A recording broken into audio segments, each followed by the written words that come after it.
dan dibagi menjadi dua kelas, yaitu pertumbuhan penduduk tinggi dan pertumbuhan penduduk rendah. Pengkategorian ini kemungkinan besar dilakukan dengan membandingkan nilai pertumbuhan masing-masing wilayah terhadap rata-rata laju pertumbuhan penduduk di Kabupaten Batam. Jadi dalam proposal saya itu dituliskan sebesar 0,69% dalam 5 tahun terakhir. Artinya wilayah dengan laju pertumbuhan di atas angka tersebut dianggap memiliki pertumbuhan tinggi, sedangkan yang di bawah dianggap memiliki pertumbuhan rendah. Terima kasih.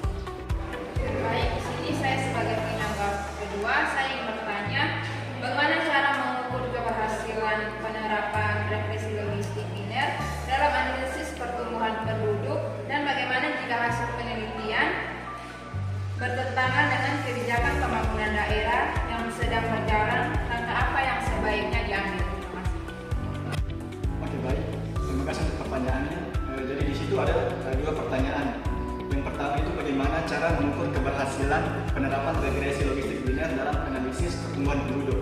Nah, jadi keberhasilan penerapan regresi logistik linear dalam analisis pertumbuhan penduduk dapat diukur melalui beberapa indikator statistik dan interpelatif. Secara statistik, performa model dinilai menggunakan uji signifikan terhadap koefisien regresi seperti uji Wald dan likelihood ratio test untuk memastikan bahwa variabel-variabel prediktor memiliki pengaruh yang bermakna terhadap variabel dependen. Selain itu, evaluasi kecocokan model dapat dilakukan dengan statistik Hosmer-Lamescu untuk melihat seberapa baik model sesuai dengan data. Keberhasilan model juga terlihat dari kemampuannya memastikan informasi yang dapat ditindaklanjuti secara signifikan, misalnya dengan mengidentifikasi faktor dominan yang mendorong pertumbuhan penduduk di suatu wilayah. Oke, untuk pertanyaan yang keduanya, jika hasil penelitian bertentangan dengan kebijakan pembangunan daerah yang sedang berjalan, langkah apa yang sebaiknya diambil? Nah, jadi hasil penelitian menunjukkan temuan yang bertentangan dengan arah kebijakan pembangunan daerah yang sedang berjalan, maka langkah pertama yang sebaiknya diambil adalah melakukan komunikasi ilmiah secara terbuka kepada pihak pemangku kebijakan. Selanjutnya, dilakukan diskusi lintas sektor dengan mengundang pihak perencana pembangunan, akademisi, dan stakeholder terkait untuk mengevaluasi kembali kebijakan berdasarkan data terbaru. Nah, jika memang ditemukan kesenjangan antara kebijakan dan realitas lapangan yang ditunjukkan oleh model, maka pemerintah daerah dapat mempertimbangkan revisi kebijakan secara bertahap, bukan langsung mengubah seluruh rencana, melainkan menyesuaikan agar lebih berbasis bukti. Penelitian saya ini bisa menjadi dasar untuk mengembangkan pendekatan pembangunan yang lebih tepat sasaran, berkelanjutan, dan adaptif terhadap dinamika penduduk. Baik, saya sebagai penyangga ketiga ingin bertanya, bagaimana cara menangani data yang tidak seimbang dalam artian jumlah kelas, pertumbuhan tinggi dan rendah berbeda jauh? Oke, baik, terima kasih untuk pertanyaannya.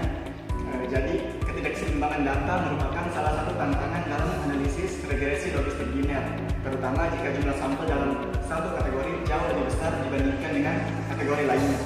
Misalnya, apabila sebagian besar wilayah termasuk dalam kategori pertumbuhan penduduk rendah, maka model cenderung lebih akurat dalam memprediksi kelas tersebut dan mengabaikan kelas dengan pertumbuhan tinggi. Hal ini dapat menyebabkan bias prediksi dan menurunkan kemampuan model dalam mengenali karakteristik wilayah dengan pertumbuhan tinggi.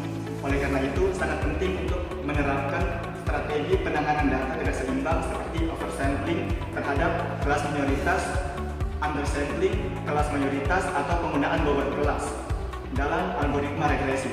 Selain itu, evaluasi model sebaiknya tidak hanya mengandalkan nilai akurasi, tetapi juga memperhatikan metrik lain seperti precision, recall, if-one score, dan Gauss error untuk memastikan bahwa model mampu memprediksi dua kelas dengan baik, dan akan lebih meyakinkan apabila kita mencantumkan pendekatan apa yang kita gunakan untuk menangani ketidakseimbangan ini dan bagaimana hal tersebut mempengaruhi kinerja model secara keseluruhan.